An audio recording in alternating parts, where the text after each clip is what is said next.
ओम नमः शिवाय दोस्तों। हर हर महादेव। कैसे हैं आप लोग? ये बताने के लिए मुझे हर हर महादेव जरूर कमेंट करें। महादेव ही सब कुछ है।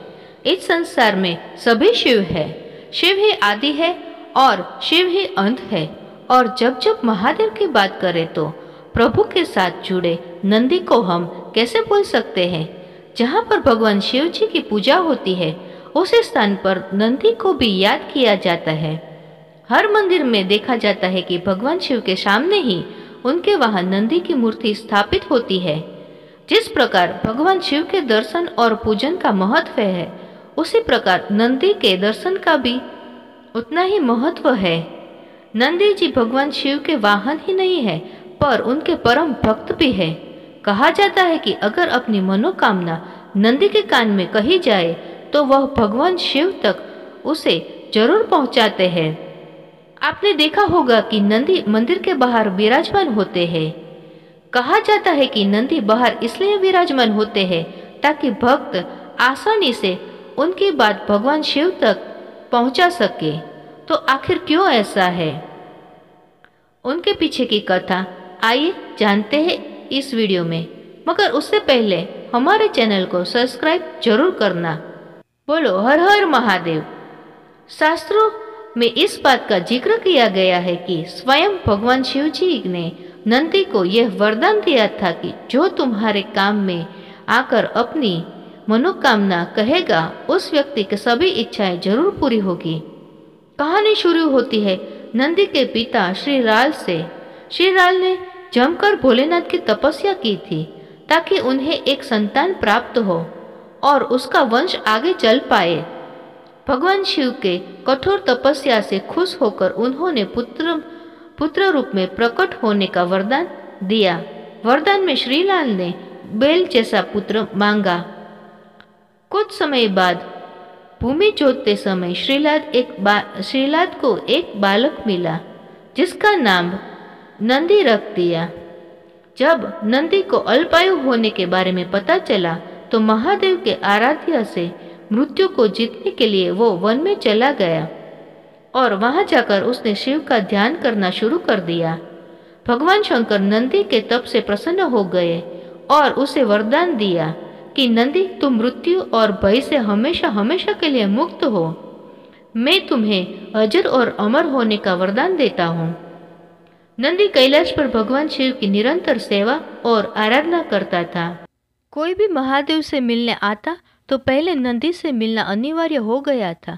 फिर एक दिन श्रीलाल जी महादेव के पास एक अजीब विडंबना लेकर पहुंचे। दरअसल श्रीलाल ने संतान का वरदान इसलिए मांगा था क्योंकि उनकी कोई संतान नहीं बची थी और अब सिर्फ नंदी ही था, लेकिन यह भी महादेव की सेवा में व्यस्त था। इस वजह से श्रीलाल को लगा कि उनका वरदान पूरा नहीं हुआ क्योंकि उसके पिता का सुख नहीं मिल रहा। यह सुनकर महादेव नंदी को बुलाया। महादेव स्वयं नंदिश को प्रेम करते थे, लेकिन उन्होंने फिर भी नंदी को कहा कि उसे पुत्र होने का दायित्व निभाना होगा। जिसके बाद महादेव ने नंदी को श्रीलाल के साथ जाने को कहा। महादेव से दूर होने की पीड़ा नंदी को परेशान कर रही थी और उसने खाना पीना छोड़ दिया था और वे काफी चिंतन में जीवन व्यतीत करने लगा। अपने पुत्र की यह दशा देखकर श्रीलाल एक बार पुनः भगवान शिव के पास गए और उनसे प्रार्थना की कि नंदी को वापस बुला ले, क्योंकि अपने पुत्र की ऐसी दशा नहीं देख सकते थे और साथ ही उनका वंश अब महादेव का प्रतीक होगा कि भगवान शिव उनके पुत्र से प्रेम करते हैं। क्योंकि नंदी के जाने के बाद महादेव को भी उनकी बहुत याद सता रही थी। वह नंदी से प्रेम कर रहे थे। नंदी को उनके अतुल्य प्रेम को देखकर ही महादेव ने उसे वरदान दिया कि कोई भी प्रार्थना अगर महादेव तक पहुंचानी हो तो नंदी के कान में उसे बोल दिया जाए तो वह प्रार्थना सीधा महादेव तक पहुंच जाएगी। यहाँ तक कि माता पार्वती ने भी भगवान शिव तक संदेश पहुंचाने के लिए नंदी के कान में ही बोला था। नंदीश्वर भगवान शिव के साथ ही रहते हैं। उसके बाद देवों के देव महादेव ने माता पार्वती की सम्मति से सभी गणों गणेश और वेदों के समक्ष गणों के अधिपति के रूप में नंदी का अभिषेक करवाया। तो इस प्रकार नंदी बने नंदेश्वर। इस कथा से हमें यह पता चलता है कि महादेव अपने सच्चे भक्तों को कभी अकेला नहीं छोड़ते। पौराणिक मान्यताओं के अनुसार बाद में मरुत की पुत्री सुयसा के साथ उनका विवाह हो गया। कहते हैं कि शिव नहीं नंदी को वरदान दिया था कि जहाँ उनका निवास होगा वहाँ नंदी भी हमेशा विराजमान होंगे।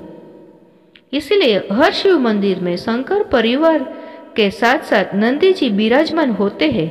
तो यह नंदी जी की कहानी जो बाद में नंदीश्वर बने। अगर मन साफ हो तो भगवान के प्रति आस्था हो तो ही मनुष्य का उद्धार हो सकता है। बोलो हर हर महादेव। दोस्तों